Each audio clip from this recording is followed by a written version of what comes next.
தப்பு பண்ணிட்டு எங்க எஜமானுக்கு என்ன கோவம் வரும்? இப்போ ஒண்ணு வாங்காம உனக்கு ஒண்ணு சொல்ல பண்ணல சும்மா சொன்னாக்கா சும்மா இருக்கணும். இப்ப நம்பிக்கை வருது. இப்ப தான் தேத்தி நீ எங்க எஜமானு. அது மட்டுமல்லாமல் இந்த மந்திர கொலையில் அடைபட்டிருக்கும் சக்தி யார் தெரியுமா? 7 கன்னிகளுக்கு மூத்த வளர்ந்த செல்லி. அந்த செல்லியை நான் அடிமை செய்ய வேண்டுமானால் நரபலி வேண்டும் என்று கேட்டிருக்கின்றார். அந்த நரபலி எப்படி இருக்க வேண்டும் தெரியுமா? ஒரு பெண்ணாக பிறந்தவள் தாய்க்கு தலை மகளாக இருக்க வேண்டும். அந்த தலைமகள் வயிற்றிலே வளரக்கூடிய குழந்தையோ தலைச்சன் குழந்தையாக இருக்க வேண்டும். தாயும் சேயும் தலைச்சனாக இருக்க வேண்டும். அந்த குழந்தையை அவள் ஈன்றெடுக்காமல் நிறைய மாத கர்ப்பிணியாகவே வழி கொடுக்க வேண்டும். அப்படி வழியினை கொடுத்தால் அப்பொழுது அந்த செல்லி எனக்கு நேரிலே காட்சியினை கொடுத்து எனக்கு அடிமையாவேன் என்று உரைத்திருக்கின்றார்.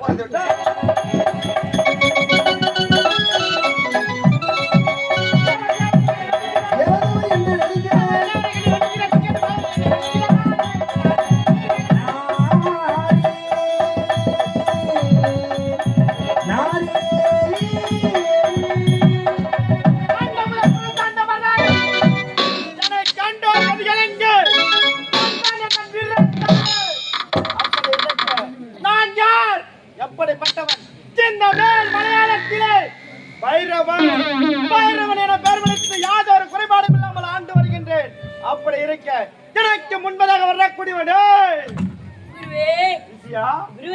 தினமும் எனக்கு முன்பதாக வரக்கூடியவன். இந்த தினத்தில் ஏண்டா காலதான் ஆசிரமத்தில் இருக்கக்கூடிய உடையா இது மட்டையா? ஒரு குறைய வழியில் இருக்கின்றன சிசியமா வழியில் இருக்க வேண்டும். இதை பின்புறத்தில் இருப்பவர்கள் உனக்கு உரைக்கவில்லையா? சொல்லல, சொன்னால ஏத்துக்கல மட்டையா? இந்த மேல் மலையாளத்தில் நாம் எப்படி வருகின்றோம்? ஒரு நேரத்திலே ஈசனிட பாகத்தில் இருக்கக்கூடிய உமையவள் பார்வதி இந்த மேல் மலையாளத்திலே வந்து அமர்ந்தாள். அமர்ந்தவுடன் யாரும் பெற முடியாத வரத்தை பெற்று எப்பேற்பட்ட மரம் கோடி மந்திரஜாலம், கோடி வைப்பது, கோடி எடுப்பது, சூனியம் என்று சொல்லக்கூடிய அனைத்து வித்தைகளையும் அன்னையிடத்தில் வரமாக பெற்று அன்னையானவள் என்ன செய்தால் தன்னுடைய கரத்திலே இந்த மந்திர பிரமை குறித்துவிட்டு ஜோதி வடிவாக காட்சி. அப்படி இருந்தாலும் ஆன தினமும் அன்னை மலையாள பகவதியும் அந்த முக்கன் படித்த ஈசனையும் தொழுவது வழக்கம். அப்படி இருந்தாலும் நம்மை நாடி வரக்கூடிய ஏழை மாணவர்களுக்கு அனைத்து கல்விகளையும் கற்றுத்தர வேண்டும் அல்லவா? இந்த தினத்தில் யார் வராங்க பாரு.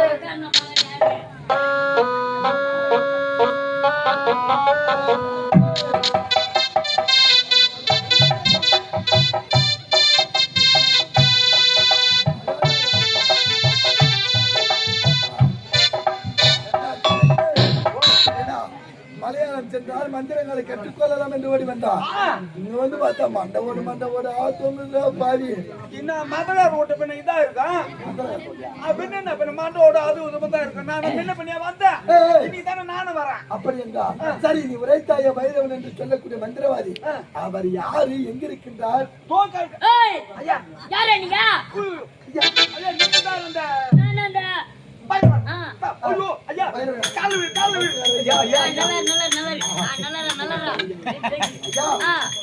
பைரவன் என்று தெரியாமல் அவதூறாக தைரியமாக நின்றுவிட்டு பணிவான வணக்கங்கள். தங்களிடத்தே வந்து நாங்கள் இருவருமே சீடர்களாக சேர வேண்டும். மந்திர தந்திரங்களை கற்றுக்கொள்ள வேண்டும். அதற்காக மலையாளம் நாடி வந்திருக்கிறோம்.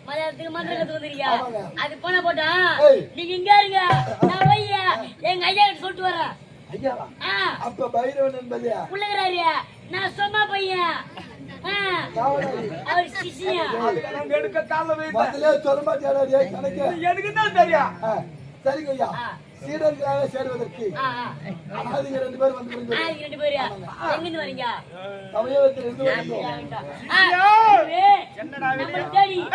சின்ன பொடி பசங்க பொடி பயல்கள் 2 பேர் அனாதிகளா பிச்சைக்கார பசங்களா. நம்ம ஆசிரமத்துக்கு சேர்ந்து நம்ம கிட்ட நம்ம கைக்கு அடக்கமாக இருப்பார்களா? கைக்கு 2 அடக்கமா இருக்கும். அப்படியா? சரி, உள்ள அழைத்து வா.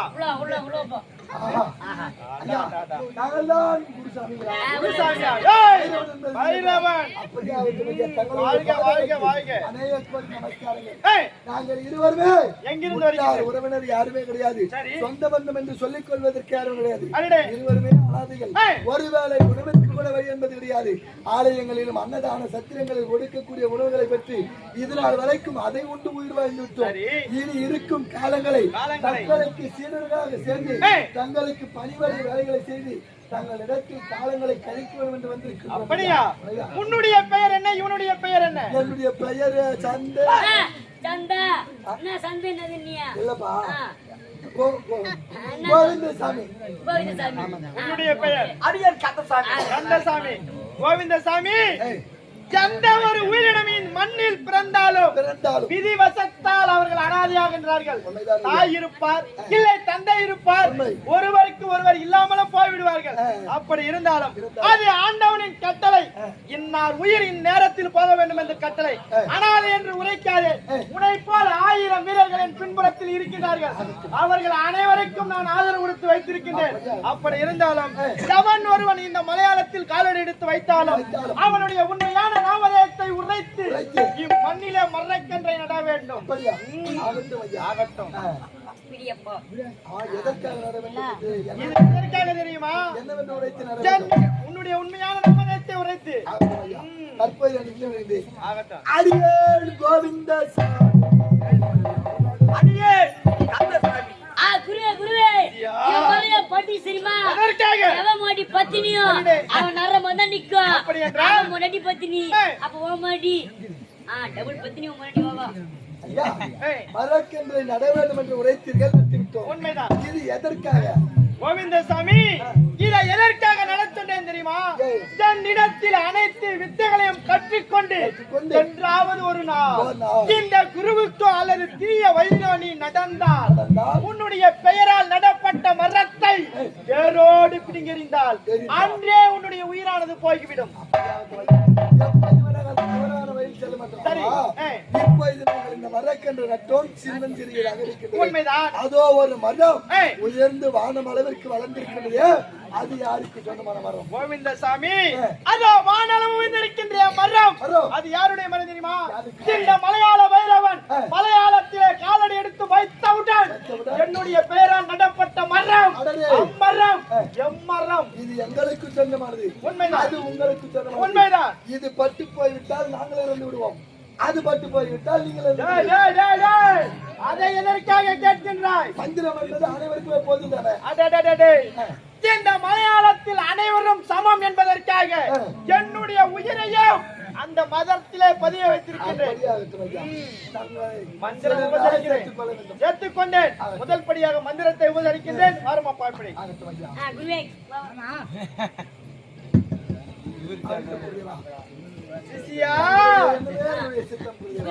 என்னடா மந்திரத்தை நீண்ட நேரமாக ஓதிக்கொண்டிருக்கின்றாய்? மந்தமான காதா? அப்படி என்றால் இவனை மேலே ஏத்துவது மிகவும் கடினம் போல் தெரிகின்றது. சரி சீடர்களே, மந்திரத்தை கற்றுக்கொண்டீர்கள். இருந்தாலும் ஒன்று, ஆன தினமும் அன்னை மலையாள பகவதி தொழுவது வழக்கம். அப்படி இருந்தாலும் தொழுவதற்கு முன்னால் ஜபதவ நாமநிஷ்டைகளை செய்ய வேண்டும் அல்லவா? நானோ நதிக்கரைக்கு செல்ல போகின்றேன், புனித நீராட போகின்றேன். உண்மைதான். நானும் என்னுடைய சிஷியனும் செல்கின்றோம். நீங்கள் இருவரும் என்ன செய்ய வேண்டும் தெரியுமா? இதோ இருக்கின்ற என்னுடைய கரத்தில் இருக்கக்கூடிய மந்திர பிரம்பு இருவரும் காவலாக இருக்க வேண்டும். காவலாக இருக்க வேண்டும். நீங்கள் உரைத்த பிறகு நாங்கள் செய்கின்றோம். சரி, கரம் தீண்டி எடுக்க கூடாது. எடுத்தால் விபரீதமாகிவிடும். ஆகட்டும். சிசியா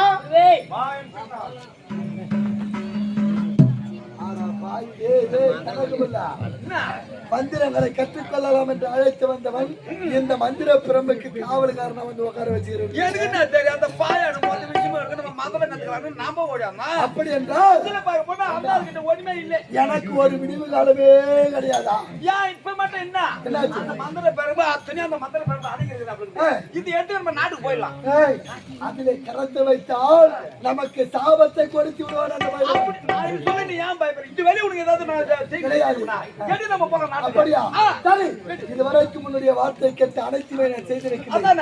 இதை எடுக்க வேண்டும் என்று நீ உரைக்கிறாய். உன்னுடைய வார்த்தை கேட்டு இதை எடுக்கிறேன். எடு போலாம். என்ன நடக்கிறது?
முச்சந்தி கிராமத்தை ஆளக்கூடிய சந்திரசேகர ஜமீன்தார். ரூபம் எப்படி வந்தது? இந்த மந்திரை கோலை கரம் தட்டி எடுத்த உடனே என்னுடைய தேகம் முழுவதும் அகோரமாக மாறிவிட்டது. அப்படி என்றால் இந்த மந்திர கோலில் அடைபட்டிருக்கும் சக்தி யார்? சேகர ஜமீன்தார். நான் தான் 7 கன்னிகளுக்கு மூத்தவை செல்லியம்மன் பேசுகின்றேன். 7 கன்னிகளுக்கு மூத்தவள் செல்லின் நீயா? சந்திரசேகர ஜமீன்தார். எப்பொழுது இந்த மந்திர கோலை கரத்தில் தொட்டு எடுத்தாய்? எடுத்தேனா? இன்று உனக்கு நான் ஒரு புனை பெயர் சூட்டுகின்றேன். என்னது? சந்திரசேகர ஜமீன்தாராக இருந்த நீ இன்று முதல் சந்திரசேகர நைனார். சந்திரசேகர நைனார் என்று அழைக்கப்படுவான்.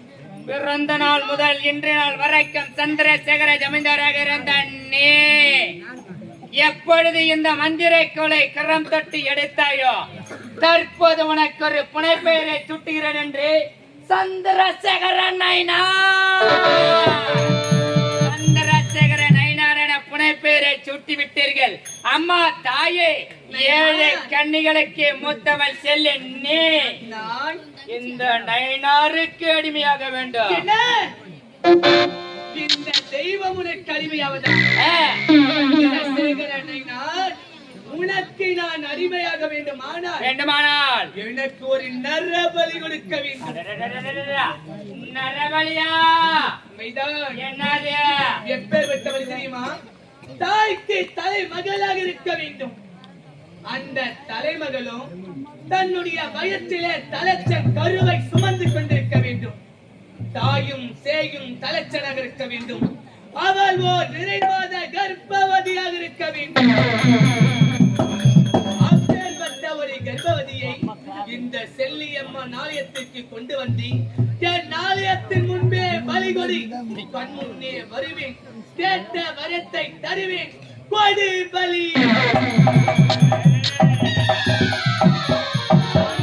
செல்லியை நான் அடிமை செய்ய வேண்டுமானால் நரபலி வேண்டும் என்று கேட்டிருக்கின்றார். அவளுக்கு தேவையான நரபலியை பிறகு கொடுக்கின்றேன். அதற்கு முன்பதாக இந்த மந்திர பிரம்பிற்கு உரியவன் யார்? அந்த மலையாள பைரவன். அந்த மலையாள பைரவன் இருந்தால் என்றாலும் எனக்கு ஆபத்து.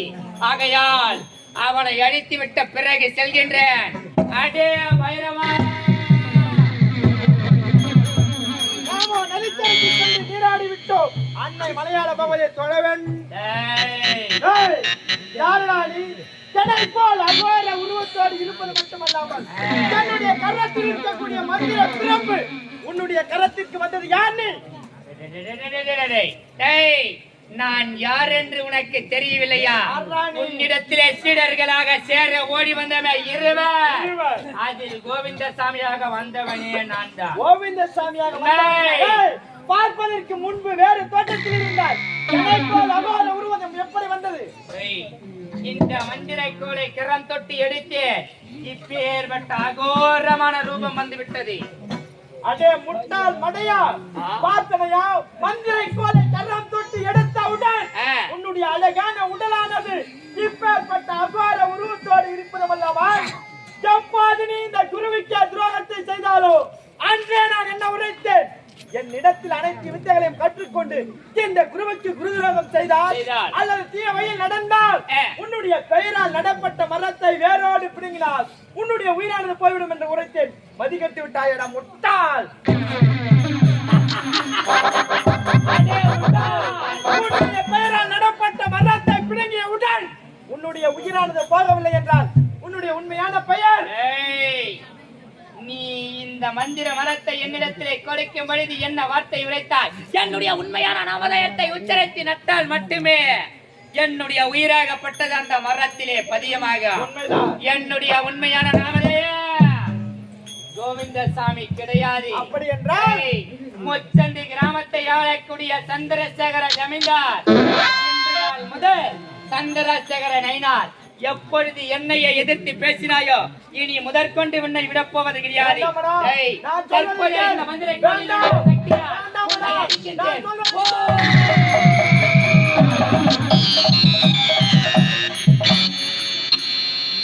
அந்த பைரவனை அழித்து விட்டேன். என்னுடன் ஓடி வந்த கனகவழியா காணலையா? கணக்கே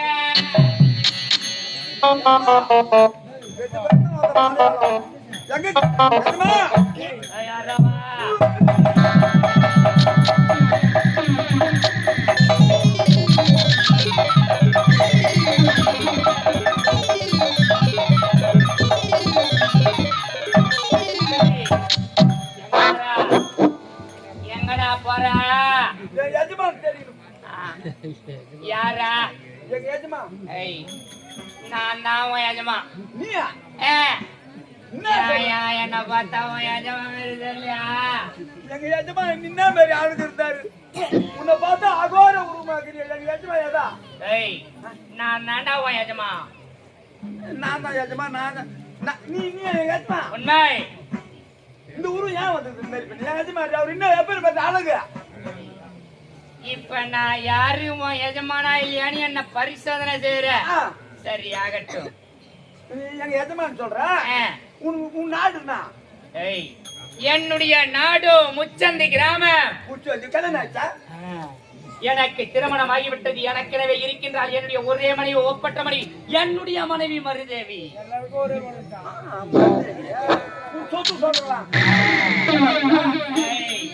ஐயாயிரம் நிலங்களுக்கு சொந்தக்காரன் நான்.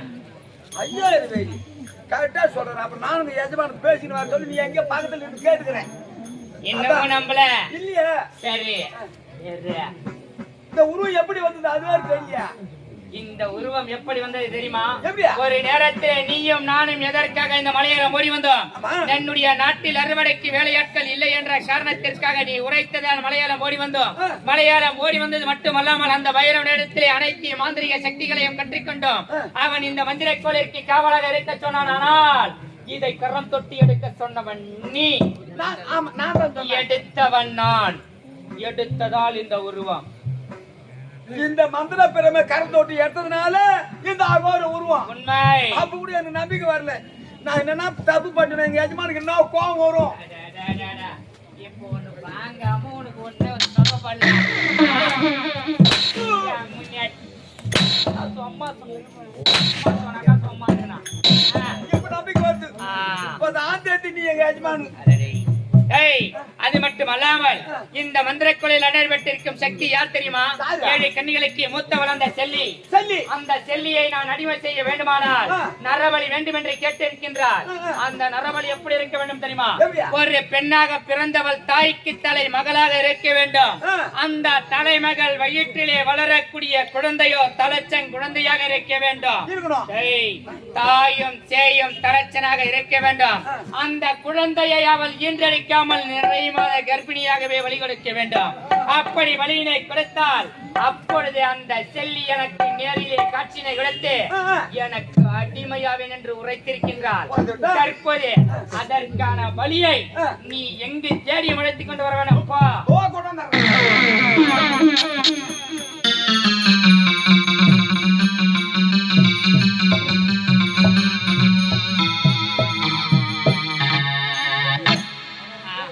நம்ம நாடு பூரா சுத்தி பார்த்துட்டேன். நாடு பூரா சுத்தி திரிந்து அதுல விட்டாய். தாய்க்கு தச்சம் ஒண்ணும் இல்ல. அது அவங்க மாசமாக தச்சம் கொஞ்சம் இல்ல. அந்த மாதிரி ஆள் யாருமே கிடையாது. கிடையாதா? ஏய், அப்படி என்றால் தற்போது பலிக்கான பெண் தேவை. எங்கராவா? அதானே இவ்வளவு நல்லா உனக்கு நன்மை செஞ்சு கிடக்கணும். இப்பதானே உன்னை விட்டு போறேன். நீ ஏன் படிச்சீங்கன்னா பரவாயில்ல, படிக்காத ஆளு கிடையாது. எது இருந்தாலும் நான் சொல்றதுதான் உனக்கு நான் உன்னை வளர்த்துக்கிறேன். அதான் இம்மா இருந்தாலும் செஞ்சாங்க உன்னை கூடி சீக்கிரம் உன்னை மேலே ஏற்றி எனக்கு எம்மா வசதி வசதி வசதி வாய்ப்போடு. அதுக்கு தான் நான் என் மேல கோவப்படாதேன். ஏய், அந்த செல்லி நம்மளுக்கு அறிவாகணும். அப்படியாகட்டும். அந்த நரம்பலி கொடுத்துடணும். அரடி, நம்ம இன்னத்துக்கு எங்க இருக்குதா? நம்ம இன்னத்துக்கு வெண்ணி வச்சு நெய்க்கு ஆளுங்க நடக்கணும். ஏய், இப்ப தாய்க்கு தலைமையில நம்ம அம்மா என்னுடைய மனைவி அவங்க சொமுந்து இருக்குது தச்சும் குழந்தை வயிற்றுல. உண்மை. இப்போ 2 நாளைக்கு அம்மா பிரசவம் ஆக போறாங்க. அம்மாவை கொண்டு வந்து பள்ளி கொடுத்தாரு. முன்னாடி போய் என் பொண்டாட்டி பள்ளி கொடுத்து அவனை கூட்டான். நீ கொடுத்தா போய் எதுக்குன்னா அந்த செல்லி என்கிட்ட அடி வாங்க போறாங்களா என்ன? நீ உரைப்பது எனக்கு புரிந்து விட்டது. இவள் போனால் இன்னும் எத்தனையோ பெண்களை பார்த்து திருமணம் செய்து கொள்ளலாம். இந்த குழந்தை போனால் இன்னும் எத்தனையோ குழந்தைகளை பெற்று என்னுடைய நாடாள செய்யலாம். ஆனால் இந்த தருணத்தை நழுவ விட்டால் அந்த செல்லியை அடிமை செய்ய முடியாது. என்னுடைய மனைவியை தந்திரமாக பேசி அழைத்துக் கொண்டு வந்து அந்த செல்லிக்கு வழியினை கொடுக்க வேண்டும். புறப்பட்டு வர